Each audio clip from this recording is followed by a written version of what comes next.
Korea to Germany, from Alaska to Puerto Rico.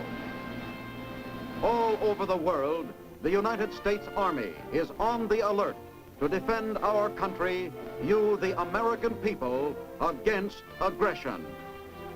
This is the big picture.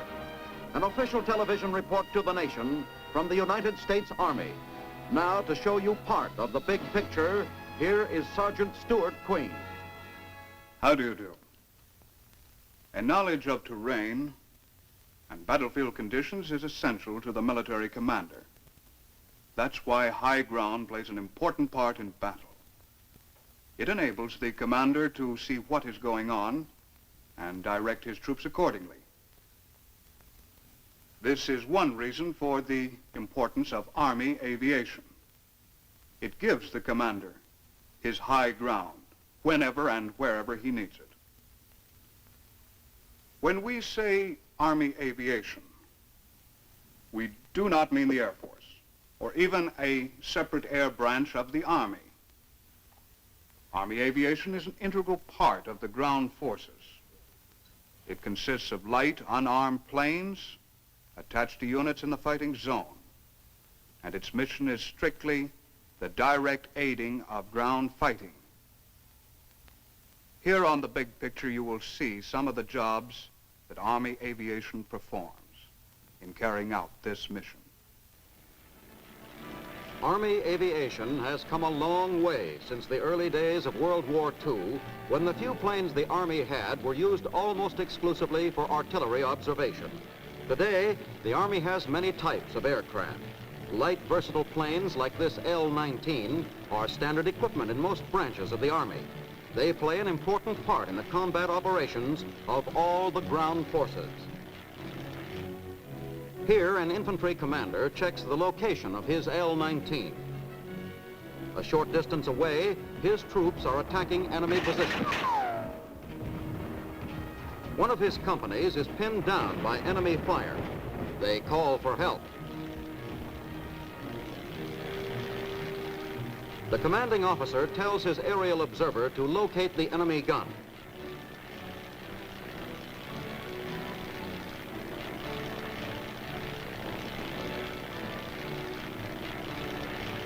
It doesn't take long to spot the gun and report its location. The commanding officer passes the information on to the artillery, and they go to work.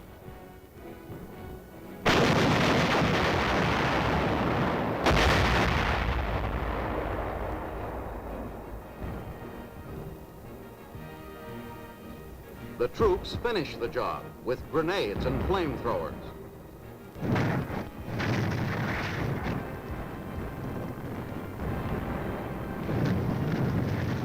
It's results like this that have sold the Army on and convinced them of the important part Army aviation can play in ground fighting.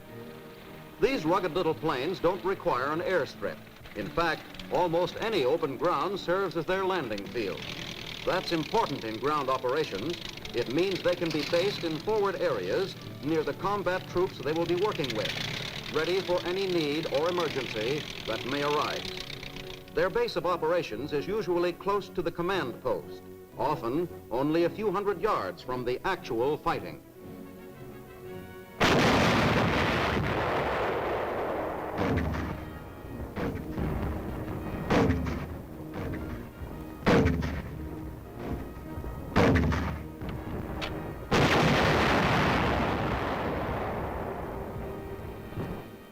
The pilot and the aerial observer are both familiar with the problems of ground fighting, and the commander uses them to help gather the information he needs to plan his operations. While a battle is underway, they supply him with valuable up-to-the-minute report on the progress of the fighting. However, he still relies heavily on ground reconnaissance because it's usually more thorough, but it's slow and dangerous. And it's limited by natural obstacles such as hills and trees. That's where aerial reconnaissance has the advantage. If the visibility is good, there are no obstacles. From his high vantage point, the aerial observer has a clear view of the entire combat area.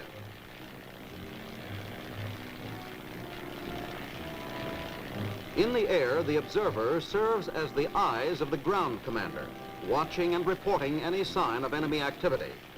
Whatever their mission may be, the pilot and the observer, working as a team, accomplish it in a fraction of the time it would ordinarily take. The observer spots a bridge that the enemy failed to destroy. He can't determine its strength or capacity from the air, but he reports it. If it turns out to be important, the commanding officer will have the bridge carefully checked by ground reconnaissance.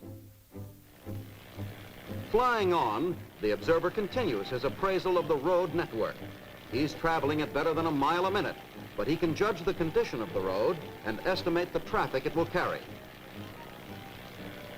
Further on, he spots a roadblock on one of the routes his unit is planning to use. He locates it on the map and reports it. The information is passed on in time to warn a scouting party in the area.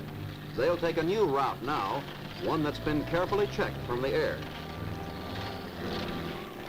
With the little L-19 hovering in the sky above them, there's less chance of our troops being trapped or surprised by the enemy. The aerial observer has a clear view of the entire area, and he's watching for any sign of the enemy. An advance column moves forward. They're moving slowly because they expect trouble up ahead. The commander wants to find an alternate route for them. The observer is notified of the situation, and he goes to work. It doesn't take him long to find one. He also locates a river ford that looks suitable for tanks. He lays out the new route, locates it on the map, and notifies the commanding officer. The commanding officer checks the route and decides to try it. He relays the information to his advance column. The column heads for the river. They reach the ford and cross without losing valuable time and without delaying the advance. When the need arises for the commander to join one of his forward elements, he can do it quickly and easily, and without the serious loss of time, by using an Army plane.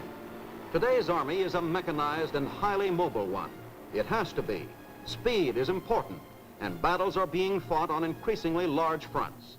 Today, relatively small combat units guard and patrol areas that once would have required forces many times their size. The control and direction of these widely scattered combat units could be a serious problem to the ground commander. The fact that it is not is a tribute to the part played by Army aviation. Often, the detailed information a commander requires may only be obtained from the study of aerial photographs. With the expansion of Army aviation, he now has both the equipment and personnel under his command to take and process photographs immediately. Ordinarily, it would have taken days to get them.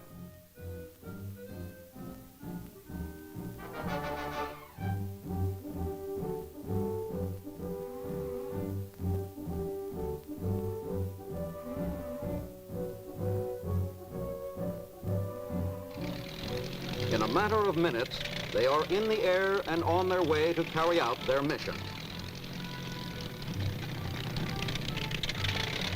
The great value of aerial photography is the detail it can supply. It often makes extensive reconnaissance by ground elements unnecessary. Army aerial photography is intended to care for the immediate needs of ground units at company to regimental level.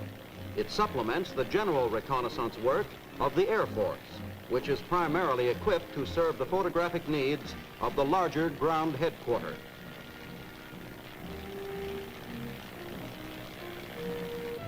When the mission is completed, the film is dropped near a portable field laboratory in the combat area.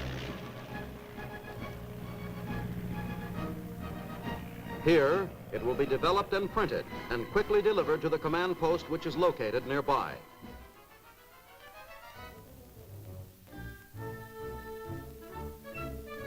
Another important job that Army aviation has taken on is the delivery of official mail and messages. In the combat area, the roads are usually poor, and the distances often great between units. Normal delivery could be slow and uncertain. Over terrain like this, it would be virtually impossible. But it's no problem for the little hedge-hopping Army planes. They make their deliveries with ease and speed.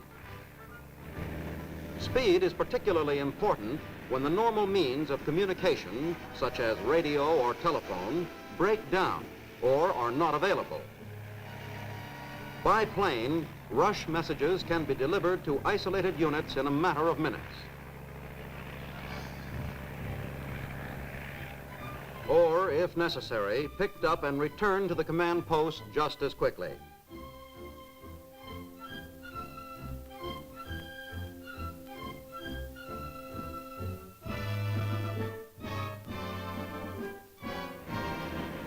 The panels on the ground guide the pilot in for the air pickup.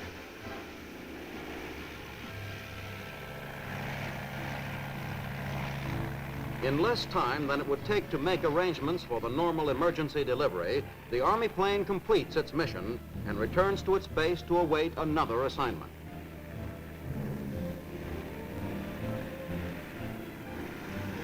Since light aircraft have become an integral part of the ground forces, they've been tried at many new jobs. One of these is wire laying.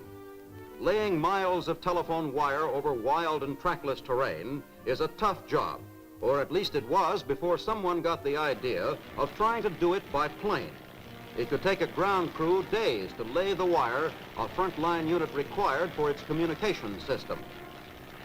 Skimming low over the trees at 70 or 80 miles an hour, this little plane can do it in a few hours.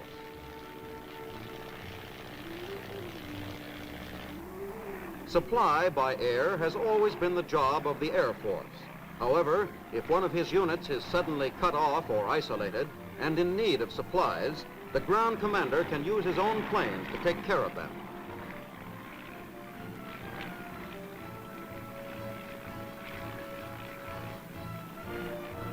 They can't carry much of a load, but distances by air are usually very short, and they can make many trips if necessary.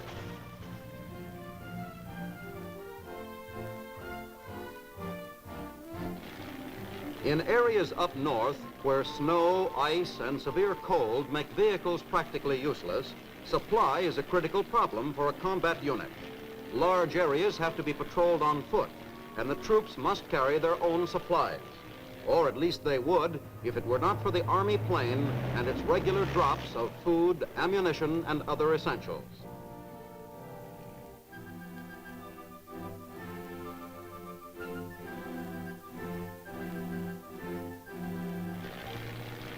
In the past few years, under the pressures of war, Army aviation has taken on many new jobs, but directing ground fire still remains one of the most important.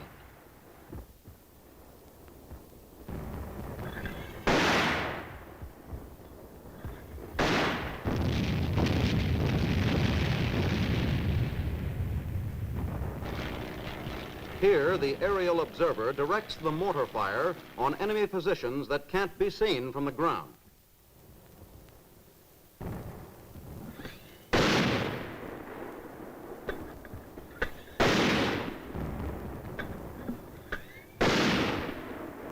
The techniques of aerial observation have improved steadily over the years, along with weapons and equipment. Artillery batteries with an aerial observer to direct their fire have developed a high degree of accuracy.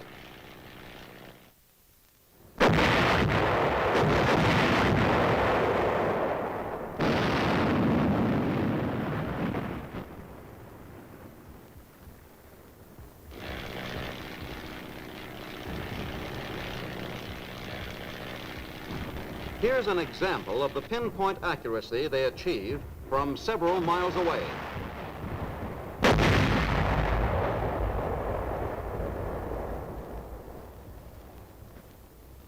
Light Army planes have little in common with the fast, heavily armed jets of the Air Force, but there are times when they are called to work with them. If the air controller is unable to guide the planes onto their target, the job is given to an Army plane. Communicating with the jet pilots by radio, the Army observer locates the target and directs their fire onto it.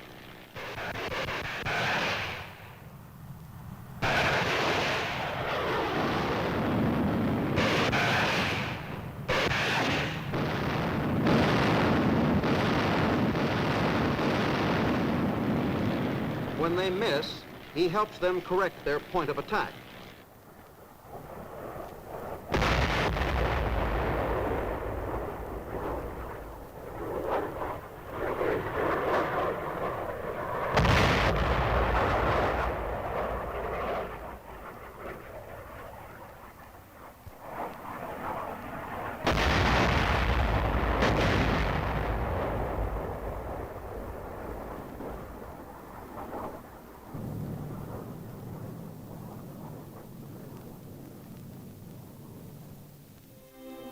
Army planes perform many important functions, but none is more inspiring than the job they have done in the evacuation of wounded.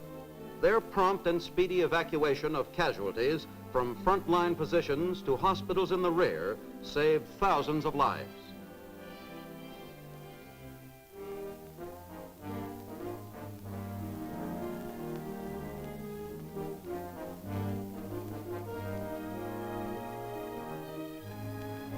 Much of the credit for this must go to the helicopter, which proved to be much more versatile than small fixed-wing aircraft.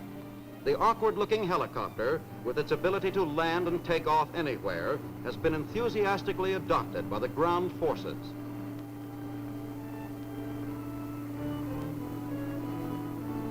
It is already responsible for many changes in ground fighting, and it may well turn out to be the most important development to come out of the Korean War.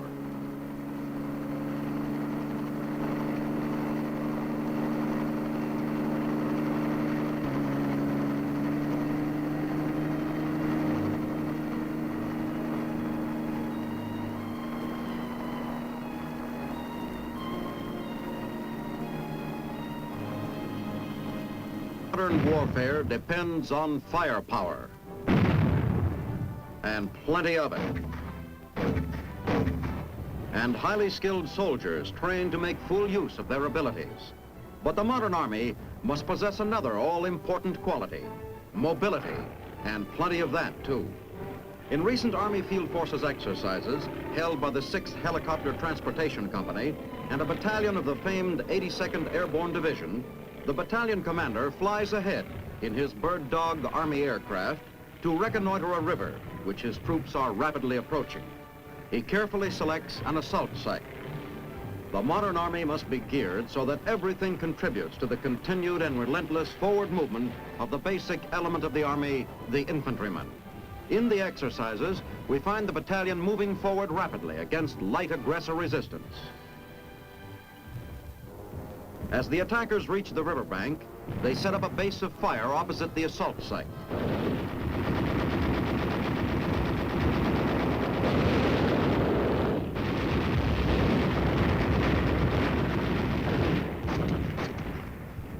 Simultaneously, a preparatory barrage of artillery fire is laid down on the aggressor-held shore. This is then followed up with a heavy curtain of smoke designed to screen the movement of the attacking troops at certain selected landing areas. This is the time for mobility, helicopter mobility. Now, to take advantage of the artillery barrage and the smoke screen, the attacking battalion's reserve company is quickly loaded into the helicopters of the newly organized Helicopter Transportation Company. The idea is to get there fastest with the mostest. Each helicopter company has 21 H-19 cargo or troop carrier helicopters, which can carry 6 to 8 combat-equipped men or nearly a ton of cargo. Each company also has 2 small utility H-13 helicopters. The chief purpose of these aerial trucks is to augment the traditional ground transportation system, which once again proves that armies need not be chained to the ground.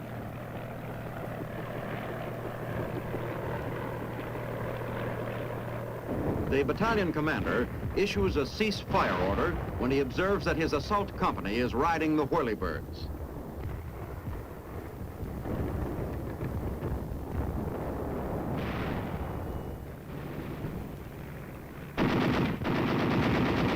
Yep, chum, they're ours. Part of the Army's equipment designed to do everything possible to assist the combat man. When he boards his little H-13, the battalion commander will fly to land directly behind his assault troops across the river without losing precious minutes in jeep transportation.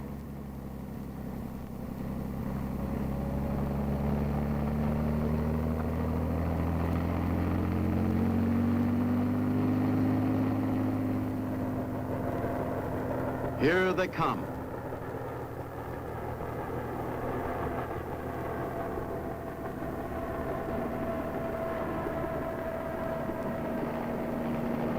The helicopters land easily and effortlessly. The first men out are engineers to help build a bridge crossing, followed closely by the assault infantrymen who pile out ready for action.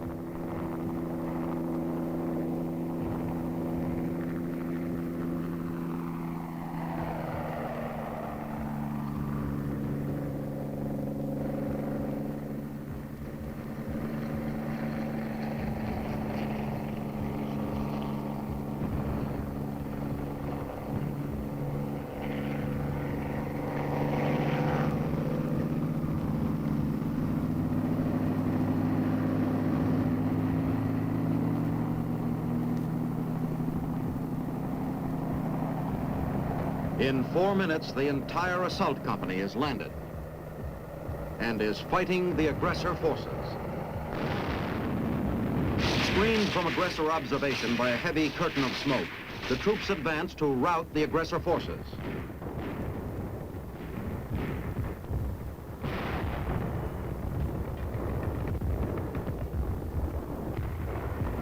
Artillerymen are landed to prepare to receive the guns which are being readied for delivery by the copters. Here they go. Firepower with a plus, mobility, a helpful shove, and a short run, and the copters gain sufficient momentum to become airborne.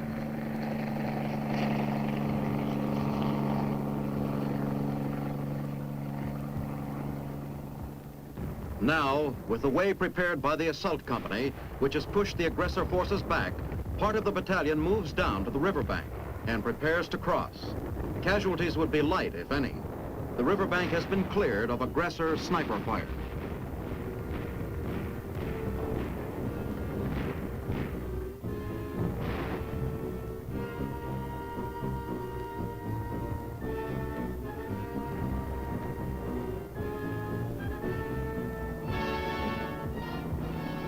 Here comes the firepower.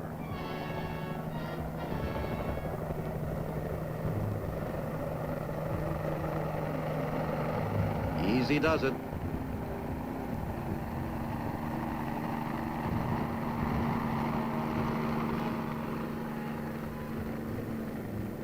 As a training measure in these Army Field Forces exercises, part of the battalion prepares to cross the river in engineer assault boats.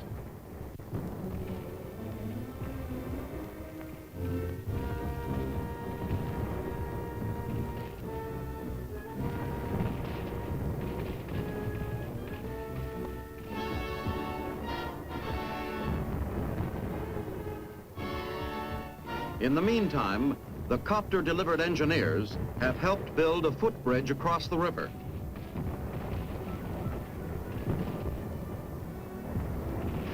After the artillery lays down a protective barrage of fire to cover the crossing,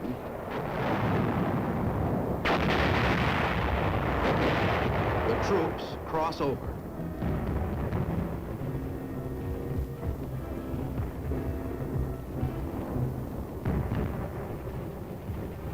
The modern infantryman has to be able to move not only on foot, but in the air and in boats. Up and back the copters go. The assault mission completed, the copters shift gears and shuttle back to the rear supply areas to go into logistical support of the men on the ground.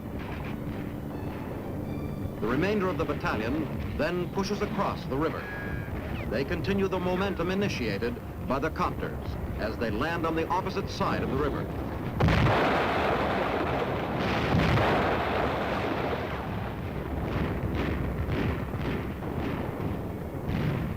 Then they go rapidly forward in the advance to throw back the aggressors. Up and back the copters go. In no time, they're windmilling their way back with the supplies needed by the advancing assault wave. The loads are slung externally for speed and handling to avoid possible aggressor fire. At other times, when not operating close to the battle line, the loads would be carried internally and would be considerably heavier. The copter is a true aerial workhorse in transportation. In addition to bringing in men and materiel, these flying trucks can also double as ambulances to evacuate casualties. Thousands of critically wounded men in Korea have been saved by helicopters, and from almost inaccessible mountain peaks where rescue was once an impossibility.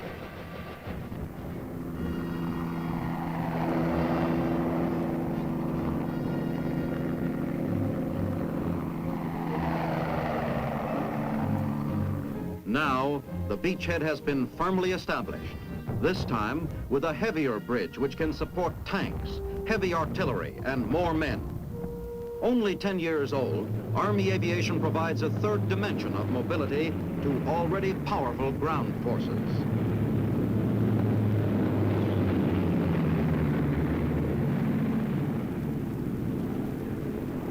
Slow, odd-looking, yes. But what a job the helicopter can do. It can do the rough job, the tough job. It can hover like a bird. It can really land on a dime. It can even fly backwards. It can contribute spectacularly to making the American Army a highly mobile, powerful force in an already fast-moving world.